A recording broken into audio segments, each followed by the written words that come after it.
नमस्कार, आदाब, सत श्री अकाल। मैं हूं डीएन श्रीवास्तव और आप देख रहे हैं द डीएन न्यूज। झारखंड के पूर्व मुख्यमंत्री हेमंत सोरेन को एनफोर्समेंट डायरेक्टरेट ने 31 जनवरी 2024 की रात रांची में जमीन पर कब्जे को लेकर मनी लॉन्ड्रिंग केस में गिरफ्तार किया है। बेहद लोकप्रिय और बहुचर्चित झारखंड के आदिवासी नेता हेमंत सोरेन ने झारखंड में खुद के दम पर आदिवासियों के एक शक्तिशाली नेता के रूप में अपनी पहचान बनाई।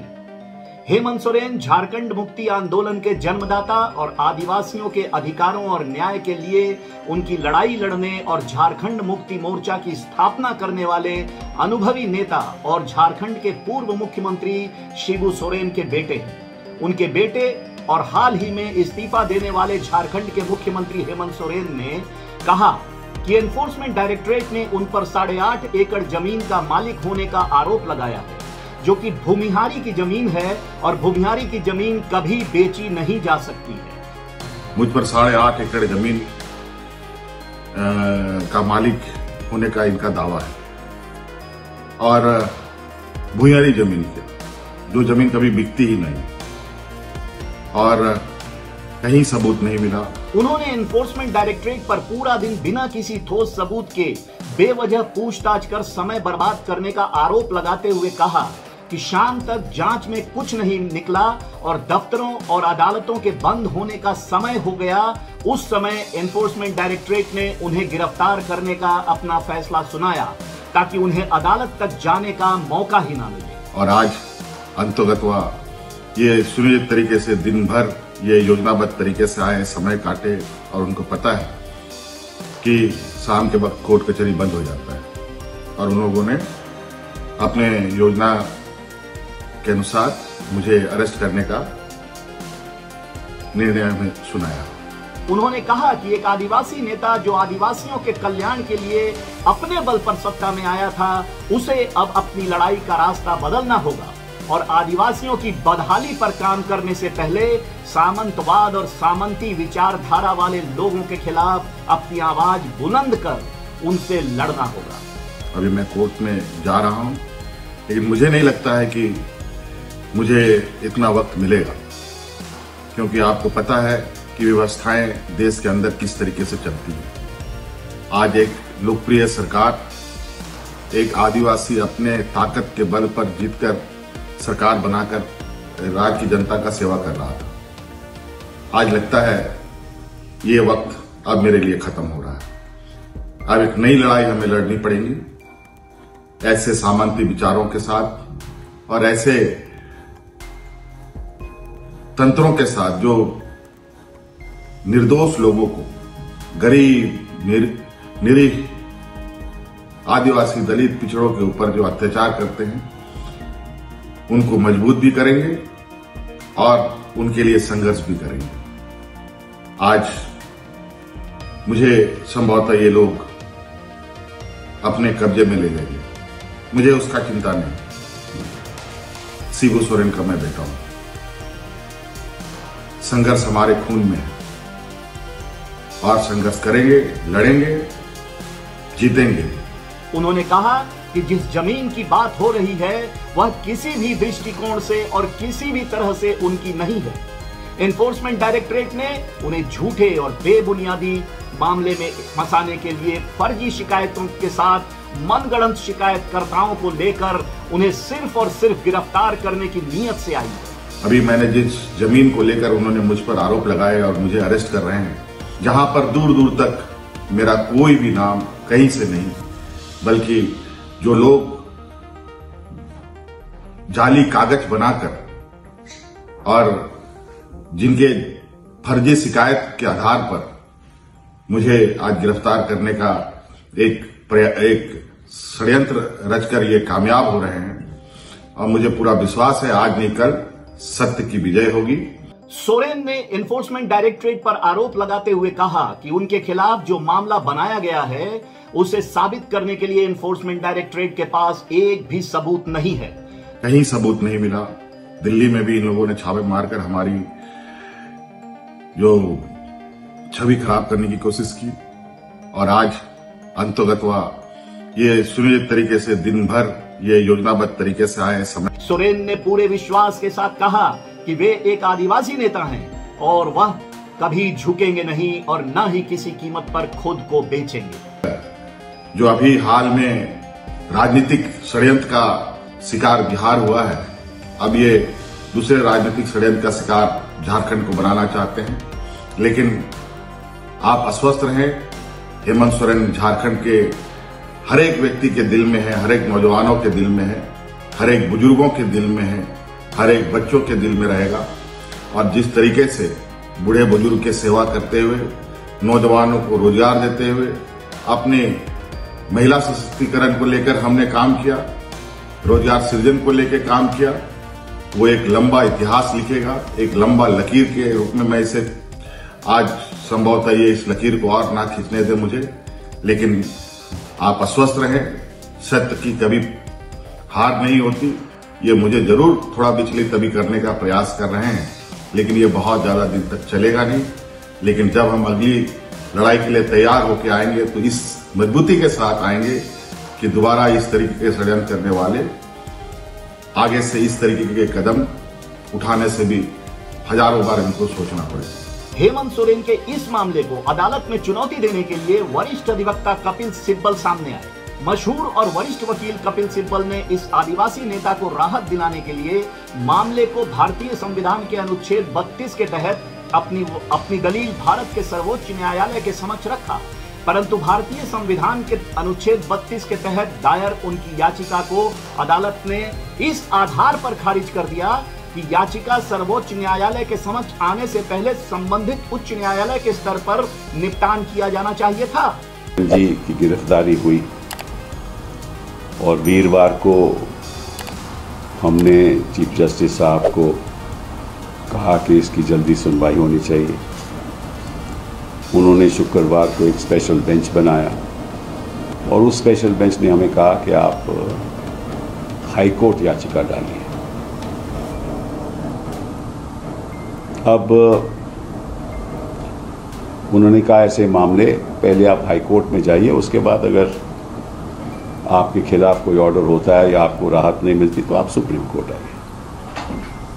हेमंत सोरेन की इस गिरफ्तारी को लेकर देश के कोने कोने से लोगों की प्रतिक्रियाएं लगातार सोशल मीडिया पर वायरल हो रही हैं। ऐसे ही आम आदमी पार्टी के वरिष्ठ नेता अतिशी ने हेमंत सोरेन की गिरफ्तारी पर कड़ी प्रतिक्रिया देते हुए कहा कि यह भाजपा के नेतृत्व वाली केंद्र सरकार की लोकसभा चुनाव से पहले विपक्ष पर हमला करने की नाकाम कोशिश है। आप नेता ने कहा उन्हें यकीन है कि अगले 1 महीने में कई और विपक्ष के नेता ईडी द्वारा झूठे मामलों में गिरफ्तार होते दिखेंगे। और अब जनता की राय, कई लोगों ने अलग अलग तरीकों से अपनी टिप्पणियां और राय ट्वीट की है। कुछ लोगों ने कहा हेमंत सोरेन ने भाजपा के समक्ष आत्मसमर्पण नहीं किया, तो कुछ ने कहा हेमंत सोरेन ने एनडीए में शामिल होने से इनकार कर दिया। वहीं कुछ लोगों ने कहा भाजपा में शामिल होने से इनकार कर दिया। अपने ट्विटर हैंडल पर ट्वीट करते हुए अभिषेक गोयल ने अपने ट्वीट के माध्यम से कहा, हालांकि पूछताछ के बाद हेमंत सोरेन को गिरफ्तार कर लिया गया, लेकिन वह झुके नहीं। उन्होंने सत्ता छोड़ी लेकिन विचारधारा नहीं। उन्होंने कहा कि हेमंत सोरेन झारखंड के मेहनती मुख्यमंत्री हैं, उन पर एनडीए में शामिल होने का दबाव डाला जा रहा है, लेकिन उन्होंने सख्ती से इनकार कर दिया है। सोरेन ने मुख्यमंत्री पद से इस्तीफा दे दिया और लड़ने का फैसला किया। पीटीआई से बातचीत के दौरान झारखंड के मंत्री ने कहा, मोदी सरकार की एक चुनी हुई सरकार को अस्थिर करने की जो साजिश 2019 से चल रही थी, उन्होंने 3.5 करोड़ लोगों के जनादेश का अपमान किया है। बिना किसी गलती के एक लोकप्रिय मुख्यमंत्री हेमंत सोरेन को गिरफ्तार कर लिया। हम करारा जवाब देंगे। आज जो साजिश चल रही थी, जिस तरह से पिछले दरवाजे से जनता की चुनी हुई बहुमत की सरकार को 2019 से अस्थिर करने की, अपदस्थ करने की साजिश केंद्र में बैठी मोदी की सरकार कर रही थी और पूरे झारखंड की 3.5 करोड़ जनता के मैंडेट का आज इन्होंने अपमान करने का काम किया है। और बेवजह बिना किसी गलती के एक लोकप्रिय मुख्यमंत्री, यहाँ के हमारे आदिवासी, यहाँ विश्वगुरु शिबू सोरेन, इस राज्य के निर्माता जो विश्वगुरु शिबू सोरेन, उनके उनका खून, उनका बेटा आज इस राज्य का नेतृत्व कर रहा था और ये बर्दाश्त नहीं हुआ केंद्र में बैठी सरकार को, और आज साजिश के तहत उन्हें गिरफ्तार किया गया है। लेकिन इससे झारखंड के लोग घबराने वाले नहीं और इसका मुंहतोड़ जवाब देंगे, चाहे लोकसभा चुनाव हो या विधानसभा चुनाव हो। और सारे हम लोग 50 की संख्या में हम लोग। झारखंड मुक्ति मोर्चा के प्रवक्ता सुप्रियो भट्टाचार्य ने कहा, हमारे मुख्यमंत्री हेमंत सोरेन को गिरफ्तार कर लिया गया, लेकिन हमें नहीं पता उनकी गिरफ्तारी के लिए क्या आधार बनाए गए। हमको लगता है 72 घंटे रिमांड आ गया, लेकिन क्या आपको मालूम चला धारा क्या लगा गिरफ्तारी का?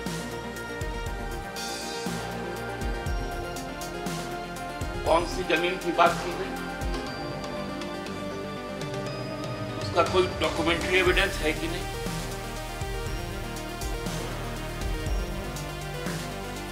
उनको केवल गिरफ्तार करना।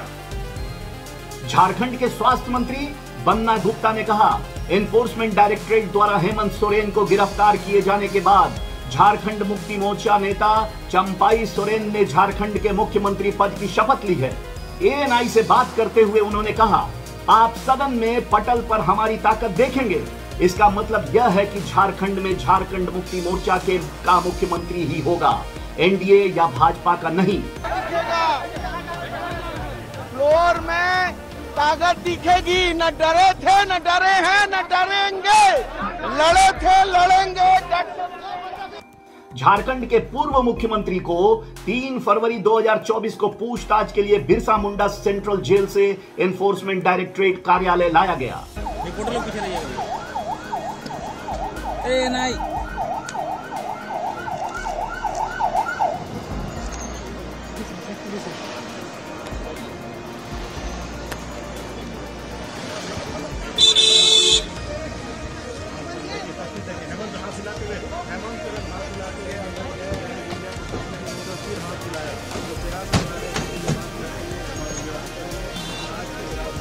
पूर्व मुख्यमंत्री हेमंत सोरेन की ओर से वरिष्ठ वकील कपिल सिब्बल ने प्रवर्तन निदेशालय की इस कार्रवाई पर कड़ी प्रतिक्रिया जताते हुए कहा कि एनफोर्समेंट डायरेक्टरेट अब हेमंत सोरेन के खिलाफ लीपापोती कर कई झूठे और फर्जी मामले बनाएगी, ताकि यह सुनिश्चित किया जा सके कि 2024 के आम चुनाव के पूरा होने तक उन्हें किसी अदालत से जमानत ना मिल सके, ताकि चुनाव में हेमंत सोरेन की अनुपस्थिति का भाजपा को झारखंड राज्य में पूरा फायदा मिल सके। मित्रों, वैसे तो यह सर्वविदित है और लोकतांत्रिक व्यवस्था में सरकार के किसी फैसले का विरोध करना और विरोध करने के लिए विरोध रैलियां और प्रदर्शन सबसे मजबूत और शक्तिशाली राजनीतिक हथियार है।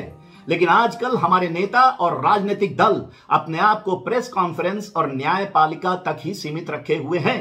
धरना प्रदर्शन में जैसे कोई विश्वास ही नहीं है उन्हें।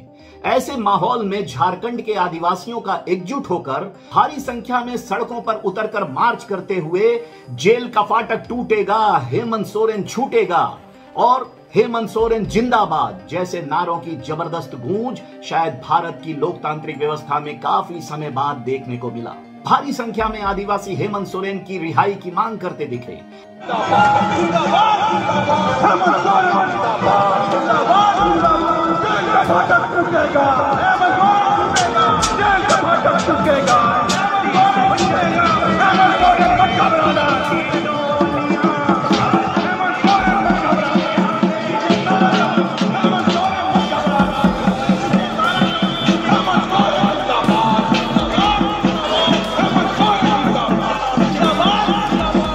ये वाकई में आदिवासी बाहुल्य क्षेत्र में आदिवासियों द्वारा ये बेहद सराहनीय कदम था।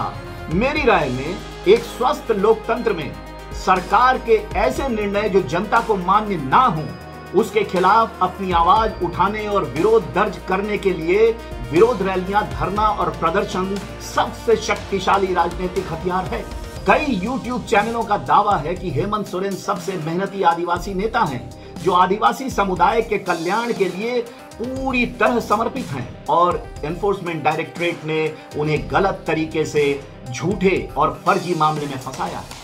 लेकिन एक बार FIR दर्ज कर दी गई और सोरेन को न्यायिक हिरासत में भेज दिया गया तो हमें किसी भी टिप्पणी से पहले प्रवर्तन निदेशालय की जांच में मिले सबूतों और गवाहों द्वारा दिए गए बयानों और अदालत की कार्रवाई पर नजर रखनी होगी। प्रवर्तन निदेशालय द्वारा आदिवासी नेता के खिलाफ लगाए गए आरोपों की सत्यता का अब अदालत ही फैसला करेगी। सूत्रों से मिली जानकारी के अनुसार एनफोर्समेंट डायरेक्टरेट इस मामले में पिछले कई दिनों से सोरेन से पूछताछ कर रही थी। यदि सोरेन बेदाग थे और उनके खिलाफ एनफोर्समेंट डायरेक्टरेट द्वारा फर्जी मामले बनाए गए थे, तो हेमंत सोरेन के कानूनी टीम द्वारा अग्रिम जमानत प्राप्त करने के लिए कोई उपाय क्यों नहीं किया गया, या उन्हें एनफोर्समेंट डायरेक्टरेट द्वारा बार बार तलब कर परेशान करने पर रोक लगाने के लिए अदालत का दरवाजा क्यों नहीं खटखटाया गया?